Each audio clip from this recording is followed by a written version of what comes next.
যুদ্ধক্ষেত্রে অবিস্ফোরিত অবস্থায় পাওয়া মার্কিন ও ইসরায়েলি অত্যাধুনিক অস্ত্র এখন ইরানের সামরিক গবেষণাগারে। ড্রোনের পর এবার বাংকার বাস্টার বা টমাহক ক্ষেপণাস্ত্রের রহস্য উন্মোচন করতে যাচ্ছে তেহরান। তবে কি মার্কিন প্রযুক্তিতেই গড়ে উঠবে ইরানের মার্কিন বিরোধী প্রতিরোধ? এই নিয়ে বিস্তারিত জানাচ্ছেন ত্রিবেণী তনু। মধ্যপ্রাচ্যের রণক্ষেত্রে ছড়ানো ছিটানো অত্যাধুনিক সব মার্কিন ও ইসরায়েলি অস্ত্রশস্ত্র এখন নতুন দুশ্চিন্তার কারণ হয়ে দাঁড়িয়েছে ওয়াশিংটনের জন্য।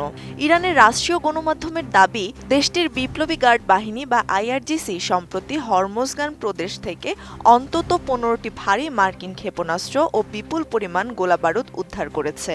যুদ্ধের ময়দানে এসব অস্ত্র ইরানের ভূখণ্ডে আঘাত হানলেও কোনো এক রহস্যময় কারণে সেগুলো বিস্ফোরিত হয়নি।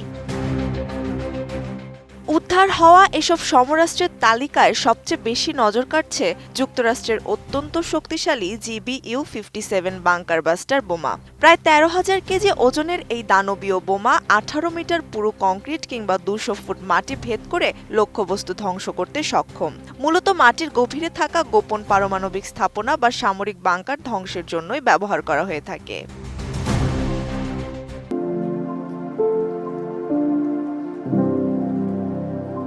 বাংকার বাস্টার ছাড়াও উদ্ধার হওয়া সরঞ্জামের মধ্যে রয়েছে টমাহক ক্ষেপণাস্ত্র, AGM-158 joint air to surface stand off missile এবং অত্যাধুনিক MQ-9 ড্রোনের অংশবিশেষ। ইরানের ডানপন্থী সংবাদ মাধ্যমগুলোর দাবি, এসব অস্ত্র এখন দেশটির শীর্ষ কারিগরি ও গবেষণা ইউনিটের ল্যাবরেটরিতে পাঠানো হয়েছে, যেখানে প্রতিটি পার্ট খুলে এর নকশা, জ্বালানি ব্যবস্থা এবং গাইডেন্স সিস্টেম নিয়ে চলছে বিশ্লেষণ। প্রতিরক্ষা বিশেষজ্ঞদের মতে, ইরান এখন এসব অস্ত্রের রিভার্স ইঞ্জিনিয়ারিং বা উল্টো প্রযুক্তির মাধ্যমে নিজস্ব সংস্করণ তৈরির চেষ্টা করবে।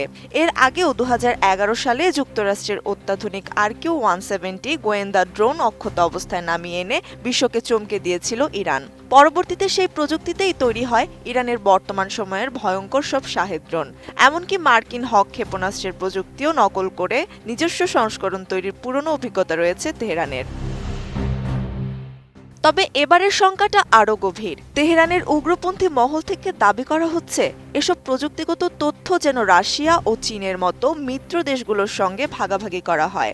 বিশ্লেষকদের আশঙ্কা, মার্কিন গোপন সামরিক প্রযুক্তি যদি মস্কো বা বেইজিংয়ের হাতে পৌঁছায়, তবে বৈশ্বিক সামরিক ভারসাম্যে এক অভাবনীয় পরিবর্তন আসতে পারে।